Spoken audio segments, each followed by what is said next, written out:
Operation would have come directly from the White House. It would have come from the president, because Combat Applications Group is, for all intents and purposes, the president's private army. It was discussed at the meeting that the senior levels of the Clinton administration had authorized Delta to be deployed to Waco, Texas, and not just 2 or 3 people deployed there, but enough people there to get the job done.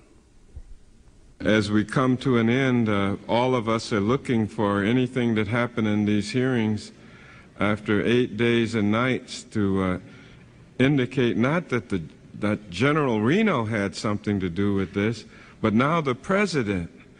Well, after we've exhausted that bit, the only one left that I can think of is the butler. Maybe the butler did it. I am surprised you hadn't tried to subpoena the butler by now.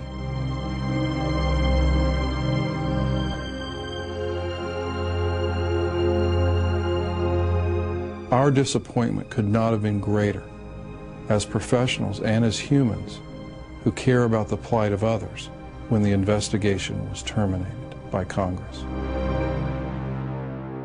As I count up the deaths here, 86, and then if you want to make the leap that Oklahoma City has some connection because it was done on the anniversary of Waco, that's another 160, give or take.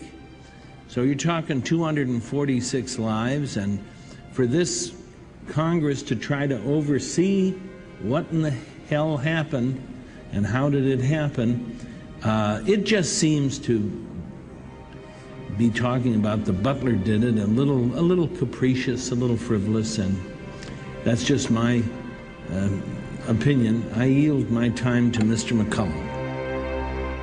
It's a struggle we've had. I was Attorney General when the Freedom of Information Act was passed, and the government hated the Freedom of Information Act. They hated me for pressing for it because they don't want to be questioned about what they do. They don't want to have to explain what they do.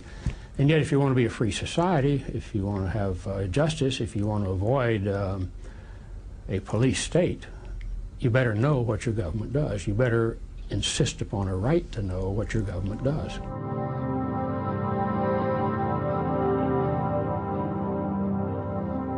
Even though you have a $20 million investigation, you don't have $20 million answers. There's nothing about Waco I feel good about. But imagine seeing small children disarticulated with bullets and debris, and having to pick up their body and their head comes off in your left hand and their body comes apart in your right hand. And, I mean, that leaves a horrible, absolutely indelible, etched in your brain memory of a tragedy.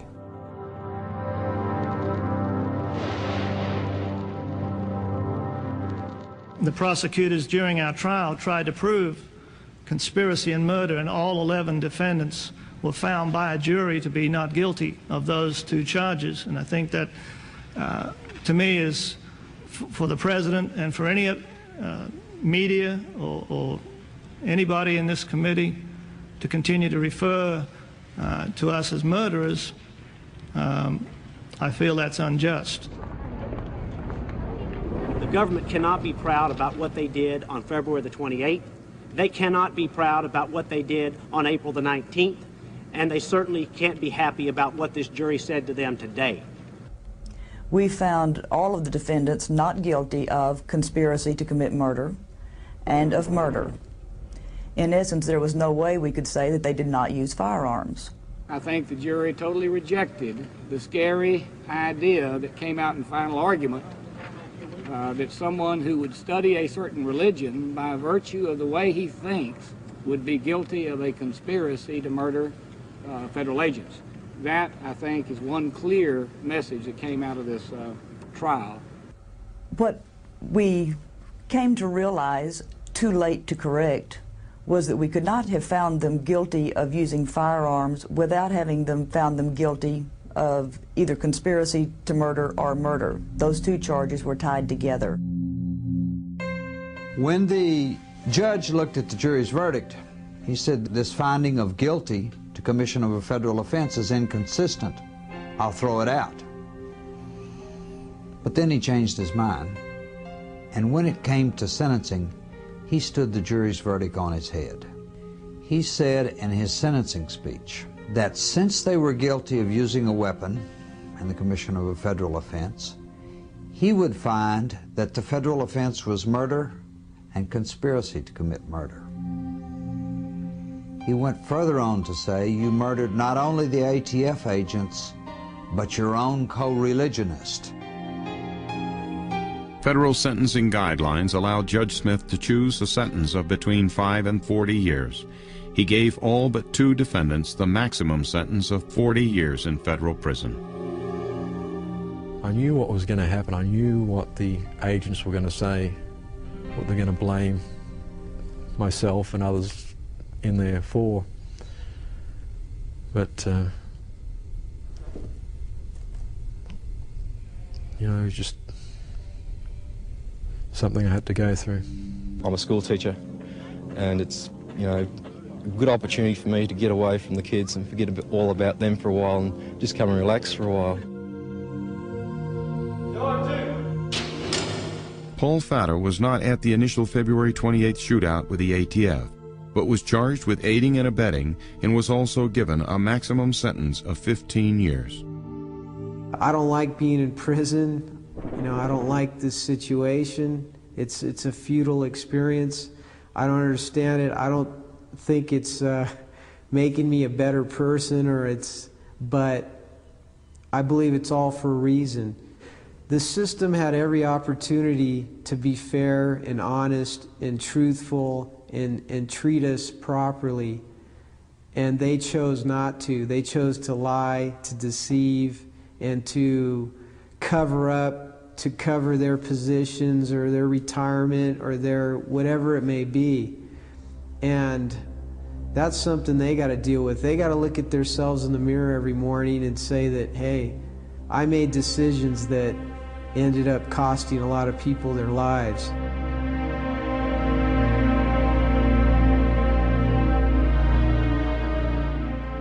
I want to say that Branch Davidians are not anti-government.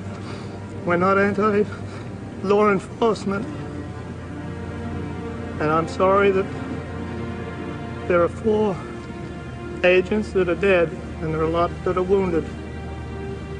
But we lost 85 health, friends and family too, and it was unnecessary.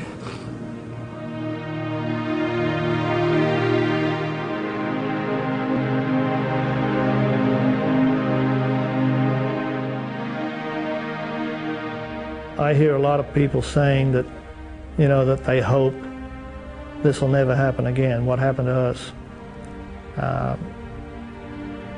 I believe that what happened to us was just the beginning.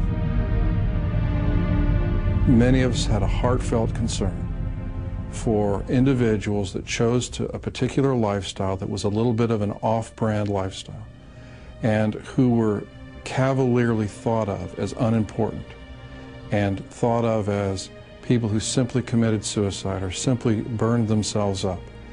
And that claim, being so widely held by everything, is also the type of thing that the investigator wants to get in under and really find out if there's another side to the story.